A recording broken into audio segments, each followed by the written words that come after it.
চুয়াডাঙ্গা দর্শনা সীমান্তে জুলফিকার নামে এক বাংলাদেশি যুবককে আটক করে মারধর করতে করতে ভারতীয় ভূখণ্ডে নিয়ে যাওয়ার অভিযোগ উঠেছে। গতকাল শনিবার সন্ধ্যায় দর্শনা গেদে আন্তর্জাতিক চেকপোস্ট সংলগ্ন সীমান্ত এলাকায় এ ঘটনা ঘটে।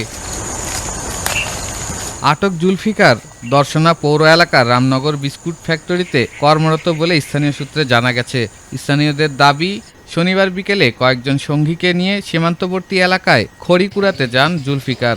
এ সময় দর্শনা গেদে আন্তর্জাতিক চেকপোস্টের মাঝামাঝি এলাকায় অবস্থানকালে গেদে বিএসএফ ক্যাম্পের সদস্যরা তাকে ধাওয়া করে আটক করে। তার সঙ্গে থাকা আরও 2 থেকে 3 জন পালিয়ে যেতে সক্ষম হয়। এ সময় জুলফিকারকে বিএসএফ সদস্যরা মারধর করতে করতে ভারতীয় অংশে নিয়ে যায় বলে অভিযোগ করেন স্থানীয়রা। চুয়াডাঙ্গা ৬ বিজিবি ব্যাটালিয়নের অধিনায়ক লেফটেন্যান্ট কর্নেল নাজমুল হাসান জানান, জুলফিকার দর্শনা গেদে সীমান্তের রেল লাইনের পাশে ভারতীয় অংশে থাকা নিরাপত্তা বেষ্টনী কাটার চেষ্টা করছিল। এ সময় বিএসএফ তাকে আটক করে এবং পরবর্তীতে ভারতীয় পুলিশের কাছে সোপর্দ করে। তিনি আরও জানান, বর্তমানে ভারতীয় আইন প্রক্রিয়া চলমান রয়েছে। আইনগত কার্যক্রম সম্পন্ন হওয়ার পর তাকে বাংলাদেশে ফেরত পাঠানো হবে।